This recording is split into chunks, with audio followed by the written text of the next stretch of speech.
ఇది ప్రజా వేదిక. నమస్తే, welcome to Zee News Ganga Pravaham. నేను స్వప్న, జర్నలిస్ట్. వార్తలు తీయక చాలా రోజులు అవుతుంది యాక్చువల్గా, దసరా నవరాత్రి సందర్భంగా. సో నాకు దసరా రోజు ఒక బ్రదర్ వాట్సాప్ మెసేజ్ చేశారు. అంటే గతంలో 2 సంవత్సరాల క్రితం వాళ్ళు ఫ్యామిలీ అందరూ కూడా మన అంబేద్కర్ స్టాచ్యూ ఉంది కదా హనంకొండ దగ్గర, అక్కడ నిరసన తెలిపారనమాట.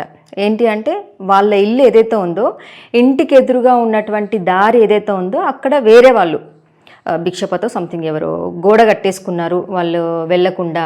ఆల్రెడీ నాకు పంపించినటువంటి మెసేజ్ ఏదైతే ఉందో ఆ బ్రదర్ వాళ్ళు గతంలో వాళ్ళ యాన్సిస్టర్స్ పూర్వీకులు ఆ జాగను కొన్నారంట. సో ఆ జాగ కూడా మీకు నడవడం కోసం అని చెప్పేసి ఇస్తాము అని చెప్పేసి, తర్వాత మళ్ళీ ఏదైతే గొడవలు చిన్నగా అది ఇది అయిన తర్వాత ఆ దారి ఇవ్వము అని చెప్పేసి కంప్లీట్గా గోడ కట్టేసుకున్నారంట. ఈ విషయంలో గొడవ అయ్యి ఆ అబ్బాయి నాకు పంపించిన మెసేజ్ ఏదైతే ఉందో ఆ అబ్బాయి వాళ్ళ నానమ్మని కాలువలో పడేసి తొక్కడం జరిగింది. సో ఇంకా ఇష్టం వచ్చినట్లు రక్తాలు గారేలాగా కొట్టుకున్నారు. ఆ అబ్బాయి వాళ్ళ అమ్మని కానీ వాళ్ళ నానమ్మని కానీ ఇరు వర్గాలు చాలా ఘోరంగా దన్నుకున్నారనమాట. ఆ విషయంలో పోలీస్ స్టేషన్లో కంప్లైంట్ చేసినా కూడా గతంలో పోలీసు వాళ్ళు ఎలాంటి యాక్షన్ తీసుకోలేదు.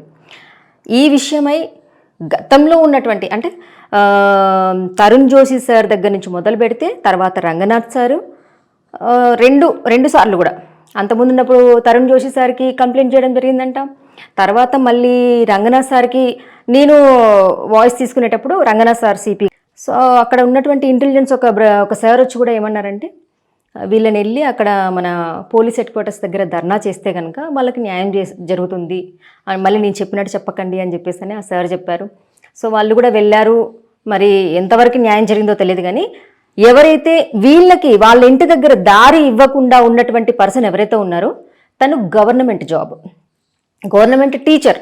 నిజంగా రంగనాథ్ సార్ ఉన్నప్పుడు వాళ్ళకి న్యాయం జరిగిందా అంటే జరుగుంటే మళ్ళీ ఇప్పుడు ఈ సెకండ్కి మొన్న దసరా రోజు మళ్ళీ వెళ్ళి కంప్లైంట్ చేసే అవసరం వచ్చేది కాదు కదా.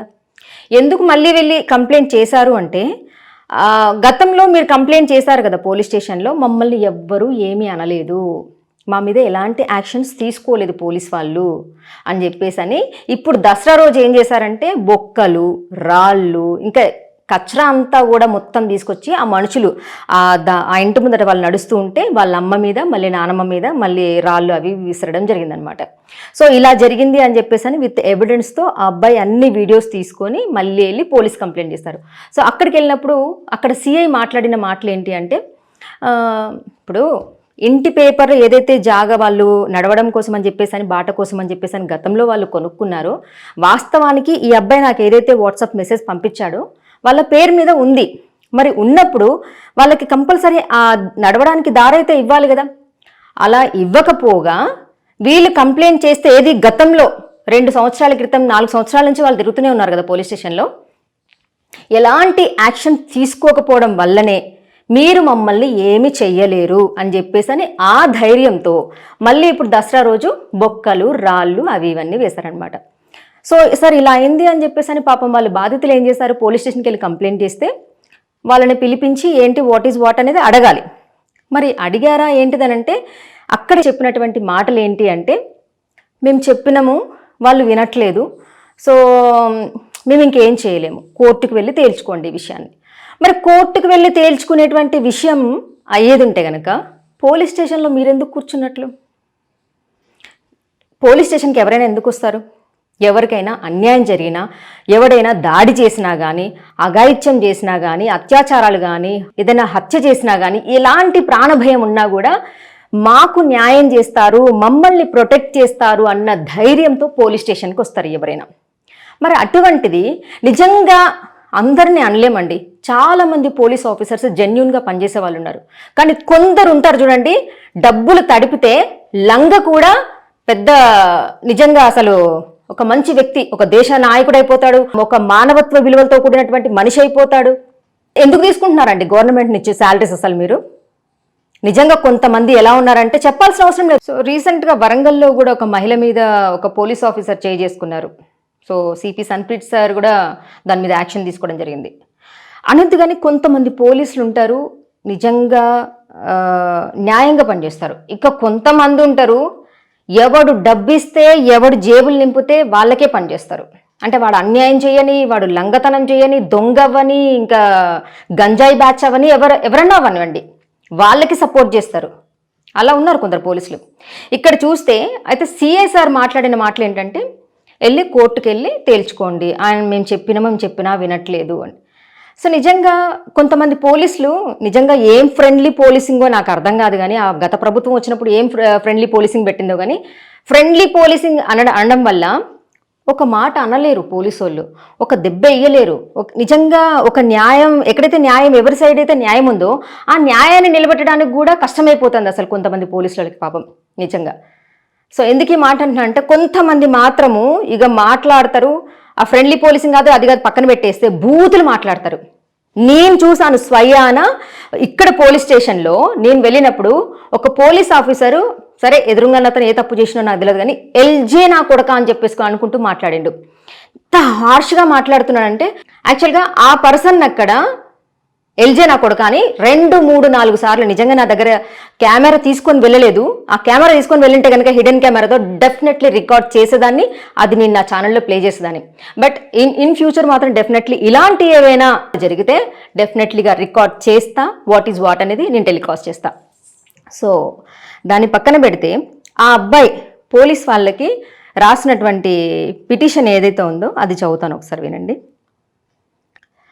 గౌరవనీయులైన స్టేషన్ హౌస్ ఆఫీసర్ కమలాపూర్ గారికి విషయం అంటే 2వ తారీఖు మన దసరా రోజు రాసినటువంటి లెటర్ అనమాట. మొగిలిచెర్ల భిక్షపతి బంధువులైన మొగిలిచెర్ల లక్ష్మి వైఫ్ ఆఫ్ వీరస్వామి తదితరులు మా ఇంటిపైకి రౌతులు, బొక్కలు, కట్టలు విసిరి మా అంతు చూస్తామని బెదిరించి హత్యాయత్నానికి ప్రయత్నించిన వారిపై కేసులు నమోదు చేసి కఠినంగా శిక్షించాలని విజ్ఞప్తి గురించి అని చెప్పేసి రాశారనమాట. మేము అనగా కమలాపూర్ గ్రామానికి చెందిన మొగిలిచెర్ల శిరీష భర్త లేట్ శ్రీధర్, కులం బీసీ, మంగలి అయిన మా ఇంటిపైకి ఈరోజు ఏది అంటే 2వ తారీఖు మొగిలిచెర్ల లక్ష్మి వైఫ్ ఆఫ్ వీరస్వామి తదితరులు ఉదయం అందాద 8 గంటల ప్రాంతంలో రాళ్ళు, కట్టలు, బొక్కలు విసిరి మమ్మల్ని గాయపరిచారు.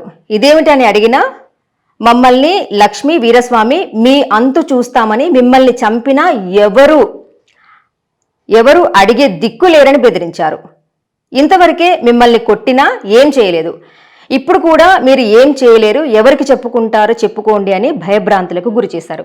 నేను అన్నాను కదా, 2 సంవత్సరాల క్రితం ఏదైతే ఉందో వాళ్ళు అంబేద్కర్ స్టాట్యూ దగ్గర ఒక నిరసన తెలిపినప్పుడు ఫ్లెక్సీ పట్టుకొని, సో అక్కడ నేను ఒక వార్త తీశాను. సో అప్పుడు పాపం వాళ్ళు అప్పటి నుంచి కాదు, తరుణ్ జోషి సిపి సార్ ఉన్నప్పటి నుంచి వాళ్ళు తిరుగుతూనే ఉన్నారనమాట. సో తరుణ్ జోషి సార్ ఉన్నప్పుడు కాలేదు, రంగనాథ్ సార్ ఉన్నప్పుడు కాలేదు, ఇప్పుడైతే పాపం సన్ప్రీత్ సార్ దగ్గరికి రాలేదు వాళ్ళు. సో ఇలా అంటే అప్పుడే గనక పోలీస్ వాళ్ళు యాక్షన్ తీసుకొని నిజంగా వాళ్ళ పేపర్లలో ఏదైతే వాళ్ళ జాగా వాళ్ళ పేరు మీద ఉందో వాళ్ళకి న్యాయం చేస్తే గనక ఇన్ని సంవత్సరాల నుంచి పెండింగ్ అయితే వచ్చేదా. అంటే ఇక్కడ ఏంటంటే వీళ్ళు పేదవాళ్ళు అని చెప్పేసి, అతను గవర్నమెంట్ జాబ్ హోల్డర్ అని చెప్పేసి మరి డబ్బులు దొరుకుతున్నారా లేదంటే పోలీస్ వాళ్ళకి ఏ విధంగా మామూలు వెళ్తున్నాయో తెలియదు, కానీ న్యాయం జరిగేది ఉంటే ఇంతలా రెచ్చిపోయి మళ్ళీ దసరా రోజు బొక్కలు రాళ్లతోటి ఈ విధంగా దాడి చేసేవాళ్ళ. సో అంతే కదా, ఇప్పుడు గతంలో ఏం చెయ్యలేదు మమ్మల్ని, ఇప్పుడు మీరు ఏం చేస్తారు అన్న అంత ధైర్యం వాళ్ళకి వచ్చిందంటే ఇచ్చింది ఎవరు? కమలాపూర్లో పోలీస్ స్టేషన్లో వాళ్ళు నిజంగా యాక్షన్ తీసుకునేది ఉంటే కనుక ఇంతలా మళ్ళీ రెచ్చిపోయే వాళ్ళు కాదు కదా. సో అక్కడ లా అండ్ ఆర్డర్ ఏమైందంటూ మరి. కనుక గతంలో భిక్షపతి అయిన మనుషులు మా ఇంటి దారిని ఆక్రమించి మాపై దాడి చేసిన విషయంలో ఇంతవరకు మాకు న్యాయం జరగకపోవడం వల్లనే వారి బంధువులు ఇలా రెచ్చిపోయి మాపై హత్యాయత్నానికి పాల్పడ్డారని తెలుస్తుంది. కనుక ఇప్పటికైనా నిందితులపై కేసులు నమోదు చేసి కఠినంగా శిక్షించి మాకు న్యాయం చేయగలరని కోరుతున్నాము. ఇట్లు తమ విధేయురాలు మొగిలిచెర్ల శిరీష భర్త శ్రీధర్, గ్రామం మన కమలాపూర్, హనంకొండ. సో ఇదండి. ఇప్పుడు కూడా నిన్ననే అనుకుంటా వాళ్ళు ఎంక్వైరీ కోసం అని చెప్పేసి మామూలుగా కానిస్టేబుల్స్ వచ్చారో ఎవరు వచ్చారు అక్కడ. సో ఏం జరిగింది అని చెప్పేసి విజువల్స్ అన్ని ఇవన్నీ సిఐ సార్కి పంపించారా అని అక్కడ అడగడం జరిగింది. సో అన్ని ఏవైతే ఎవిడెన్స్లు ఉన్నాయో ప్రతి ఒక్కటి పంపించాము అని చెప్పేసి ఆ అబ్బాయి కూడా అక్కడ కానిస్టేబుల్స్ తోటో మరి లేకపోతే అక్కడ వచ్చిన వాళ్ళు ఎవరితోటో మాట్లాడడం జరిగిందనమాట. సో నేను ఒక్కటే అడుగుతున్నాను కమలాపూర్ సిఐ గారు, మేమేం చేయలేము, అన్ని పేపర్స్ మీ దగ్గర అన్ని ఆధారాలు ఎవిడెన్స్లు ఉన్నా కానీ వాళ్ళు ఇవ్వనంటున్నారు దారి, మేమేం చేయగలం చెప్పు అని చెప్పేసి అని మాట్లాడుతున్నారే. మీరున్నది దేనికి సార్? మరి ఇప్పుడు ఎవరికైతే అన్యాయం జరిగిందో, ఎవరైతే బాధితులు ఉన్నారో వాళ్ళు పోలీస్ స్టేషన్ మెట్లెక్కినప్పుడు ఎవరైతే అన్యాయం చేస్తారో వాళ్ళని పిలిపించి మాట్లాడాల్సింది పోయి వాళ్ళు ఇవ్వనంటున్నారు, చెయ్యనంటున్నారు అని చెప్పేసి అని కనీసం వాళ్ళని బెదిరించలేరా? అదేంటి న్యాయంగా వీళ్ళ పేరు మీదనే ఉంది కదా జాగా, అదేంటి ఈ విధంగా మీరు గోడ కట్టేయడం ఏంటి, దారి వెళ్లకుండా అని చెప్పేసి అని మీరు కనీసం పిలిపించి ఏంటి అని చెప్పేసి అని అడగలేకపోయారు అంటే వాళ్ళు ఇవ్వనంటున్నారు, మీరు కోర్టుకే వెళ్ళండి, మేమేం చెయ్యలేం కదా, సివిల్ మ్యాటర్స్లో మేము దూరలేం కదా. నిజంగా సివిల్ మ్యాటర్స్లో దూరలేం కదా అని చెప్పేసి అని వెనకాల ఏం జరగట్లేదా అసలు? నిజంగా కొంతమంది పోలీసులను అడుగుతున్నా నేను, ఏమీ జరగట్లేవా నిజంగా పోలీస్ స్టేషన్లో? ఏ దందాలు జరగట్లేదు, ఏ సెటిల్మెంట్లు జరగట్లేదు, కొంతమంది పోలీస్ వాళ్ళ జేబుల్లోకి అమౌంట్స్ రావట్లేదు. న్యాయంగా పనిచేసే వాళ్ళు నిజంగా వేళ్ల మీద లెక్క పెట్టొచ్చు. అన్యాయంగా డబ్బులు తీసుకొని జేబులు నింపుకొని ఆస్తులు సంపాదించుకునే వాళ్ళు, ఆస్తులు కూడబెట్టుకునే వాళ్ళు కోకొల్లలు ఉన్నారు. అందుకనే కదా ఈ రోజులలో న్యూస్లలో చాలా మంది వస్తూనే ఉన్నారు కదా బయట, అవినీతిగా లంచాలు తీసుకొని. మీరు చెయ్యగలిగితే ఎవరైతే పోలీస్ స్టేషన్ మెట్లెక్కుతున్నారో అన్యాయం జరిగిందని చెప్పేసి అని వాళ్ళకి న్యాయం చేయడానికి ప్రయత్నించండి. అంతేగాని మేమేం చేయలేము, అవేం చేయలేము అంటే ఎందుకు తీసుకుంటున్నారండి శాలరీస్? అసలు మీరు ప్రజలు కట్టే పన్నులతోటి శాలరీస్ తీసుకుంటూ ప్రజలకి న్యాయం చేయనప్పుడు ఇంకెక్కడ ఉంటుంది లా అండ్ ఆర్డర్? మొన్న ఎవడో కత్తి పట్టుకొని ఎవరో ఇంటికి వెళ్ళిపోయిండు గోడ దూకేసి ఏదో అన్నాడని చెప్పేసి అని. అసలు నిజంగా అసలు యువతలో ఎంతమంది రౌడీలు, ఎంతమంది గంజాయిలు, ఎంతమంది మందు దాగి ఎవరెవరి మీద దాడి చేస్తున్నారు. వీళ్ళని పట్టుకొని వీళ్ళని ఉతకడము రాదు, వీళ్ళని తిట్టడము రాదు, వీళ్ళని సక్రమమైనటువంటి మార్గంలో పెట్టడము రాదు, ఏమి రాదు. ఏదైనా ఉంటే కోర్టు తేల్చుకుంటుంది, కోర్టులో పెడితే పెండింగ్ సంవత్సరాల తరబడి తిరుగుతూనే ఉండాలి. సచ్చేదాకా కూడా న్యాయం వస్తుందో లేదో తెలియదు. ఇలా ఉంది మన వ్యవస్థ. పోలీస్ వ్యవస్థ అలాగే ఉంది, న్యాయ వ్యవస్థ అలాగే ఉంది. అందరూ కాదండి, కొందరు బాగానే పనిచేస్తారు, కానీ కొందరు మాత్రం మనం సంపాదించుకున్నామా లేదా, కానీ అలా సంపాదించుకున్న వాళ్ళకి కర్మ ఎవరిని వదిలిపెట్టదు, ఏదో ఒక రూపంలో కాలనాగే కాటేస్తుంది. పోలీస్ స్టేషన్ మెట్లైనా కోర్టు మెట్లైనా ఎవరైనా కూడా పనిపాట లేక వెళ్ళరు. వాళ్ళకి ఏదైనా అన్యాయం జరిగింది, ఎవరికైనా ఆపదొచ్చింది అంటే మాత్రమే పోలీస్ స్టేషన్కి వెళ్తారు. అటువంటిది పోలీస్ స్టేషన్లో రక్షణ ఇవ్వాల్సింది పోయి అన్యాయం చేసినోడికే అండగా నిలబడతాము అనేసనంటే ఇంకా బాధితులు ఎవరైతే ఉన్నారో వాళ్ళే తిరగబడే రోజులు మాత్రం తప్పకుండా వస్తాయి. కానీ ఇలా జరగొద్దు అంటే ఎవరికైతే అన్యాయం జరిగిందో వాళ్ళని నిజానిజాలు నిజంగా ఎంక్వైరీ చేసి నిజంగా ఎవరికి అన్యాయం జరిగింది, ఎవరి వల్ల అన్యాయం జరిగిందో అది తెలుసుకొని ముందు శిక్షలు వేయడం కానీ లేదా శిక్షించడం కానీ చేస్తే కాస్త క్రైమ్ అయినా తగ్గుతుంది. కానీ అలా కాదు అని చెప్పేసి అని దొంగలకో, రౌడీలకో, గంజాయి తాగే లాంటి వాళ్ళకి ఎవరికైనా ఇచ్చేస్తే కనుక రేపటి రోజున లా అండ్ ఆర్డర్ ఇదైతే జస్ట్ ఒక పోలీస్ డ్రెస్ వేసుకున్నారని చెప్పేసి మీకు రెస్పెక్ట్ చేస్తున్నారు, అదే పోలీస్ డ్రెస్ తీసి మీరు చేసే అన్యాయాలన్నీ కూడా బయటకు వచ్చినప్పుడు ఏం జరుగుతున్నాయి అనేది ప్రతి వార్తలో కొంతమందిని చూసాం మనం. సో మేము వెళ్ళే దారి ఏదైతే ఉందో అక్కడ అన్యాయంగా గోడ కట్టేసి మేము వెళ్లకుండా మాకు ఇబ్బంది పెడుతున్నాడు, అది మా జాగే అని చెప్పేసి అని శిరీష అనే ఆమె భిక్షపతి మీద ఎవరి మీద అయితే కంప్లైంట్ చేసిందో ఆ కంప్లైంట్ ఎఫ్ఐఆర్ ఏదైతే ఉందో దాన్ని న్యాయంగా ఎంక్వైరీ చేయించి వాళ్ళకి న్యాయం జరిగేలాగా చేస్తే నిజంగా హర్షించదగ్గ విషయమే. ఈ శిరీష అనే వాళ్ళు గత 4 సంవత్సరాల నుంచి, ఏది మన గతంలో ఉన్న Tarun Joshi sir, CP sir ఉన్నప్పుడు కానీ, తర్వాత రంగనాథ్ సార్ ఉన్నప్పుడు కానీ వాళ్ళు చాలాసార్లు పోలీస్ స్టేషన్కి కానీ ఇక్కడ మన పోలీస్ హెడ్ క్వార్టర్స్కి కానీ రావడం జరిగింది. సో వాళ్ళకి అప్పుడు న్యాయం జరగకపోయినా ఇప్పుడు మాత్రం డెఫినెట్లీగా వాళ్ళకి న్యాయం జరుగుతుంది అనుకుంటున్నాను. ఎందుకంటే మన CP sir Sanpreet Singh sir కాబట్టి డెఫినెట్లీ వాళ్ళకి న్యాయం జరుగుతుందని అనుకుంటున్నాను. సో ఎందుకంటే నాకు కూడా ఏ బ్యాడ్ కామెంట్స్ వచ్చేవో అవి ఆగిపోయాయి.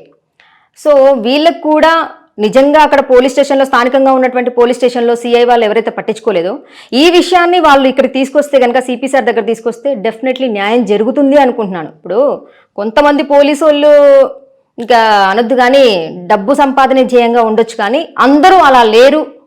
సో న్యాయం ఇంకా బ్రతికే ఉంది అని నమ్ముతున్నాను నేను. సో నా జీ న్యూస్ గంగా ప్రవాహం నుంచి కూడా ఎవరికైతే అన్యాయం జరిగిందో వీళ్ళకి డెఫినెట్లీ న్యాయం జరగాలని కోరుకుంటున్నాను.